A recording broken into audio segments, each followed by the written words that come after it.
This is Stepan Puchkov and Deep Grey Matter, a channel about the art of making decisions and the science behind it. Today, we are going to talk about two modes of thinking, conventionally known as System 1 and System 2. System 1 is a very primal mechanism which is present in animals as well as in humans. System 2 is a more highly developed mode of thinking characteristic of humans only. We know System 1 as intuition. For instance, for some tasks, you do not need to think. If you need to catch a ball, you just reach out and grasp it because you instantly know where it is going to be the next moment. You do not calculate its trajectory, you just instantly know where to put your hand and when to grasp. On the other hand, when you need to solve a math problem, you probably instantly know that intuition will not do, it is not enough. If you need to multiply two-digit numbers, you will definitely go through a sequence of steps, which is characteristic of the System 2 mode of thinking. Above System 1 and System 2, there is what is called in psychology reflective mind. This is the switch which decides what mode of thinking should be used right now. Generally, thinking in two modes is useful and very practical, because System 2 needs a lot of effort for operating, whereas System 1 is effortless and automatic. System 1 is always switched on, and there is a potential problem with it. Sometimes it takes control where System 2 should in principle be deciding. This is famous Muller-Lyer illusion. You have probably already guessed that the lines are of equal length. And if we add some extras on the picture, we can ensure that they indeed are. But still, you cannot help seeing the lower line as longer. Let us discuss one possible explanation to this illusion. Imagine you are in a room. You know that the ceiling is of equal height in all its parts. But let's look at the corners.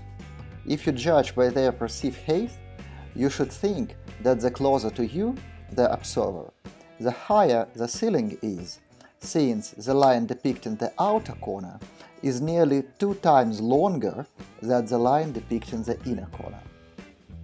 However, your brain automatically adjusts the picture and devises a consistent image of the room where the ceiling is of equal height everywhere. In other words, we perceive not what there is, but what it is most likely supposed to mean. Now, do you recognize the fins on the end of the lines? One possible explanation for Muller-Lyer illusion is that we get deceived by them.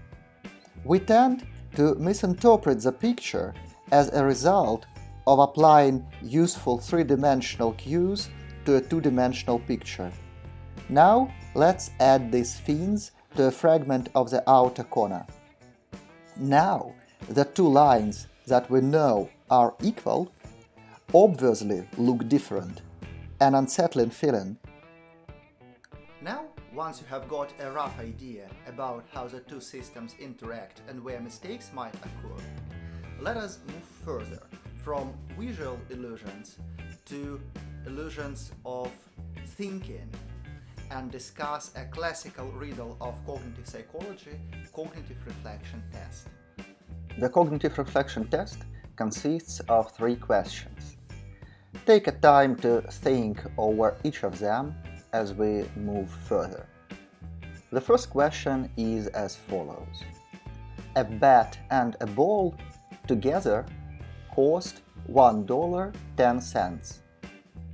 The bat is $1 more expensive than the ball. How much is the ball? Take a minute to think.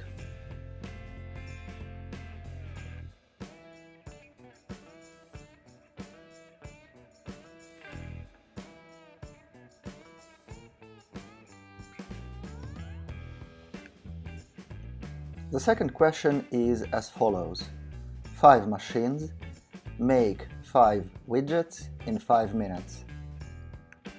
How long does it take 100 machines to make 100 widgets?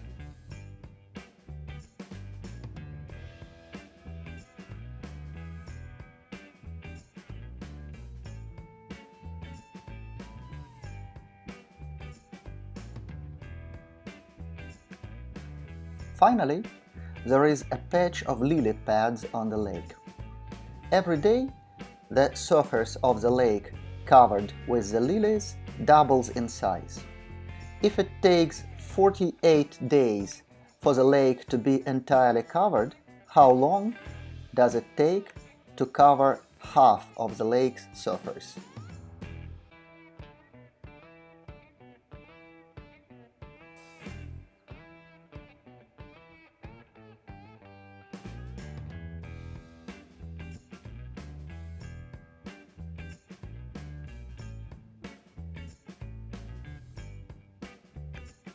The intuitive answers that pop up immediately are 10 cents, 100 minutes, 24 days, but they're all wrong.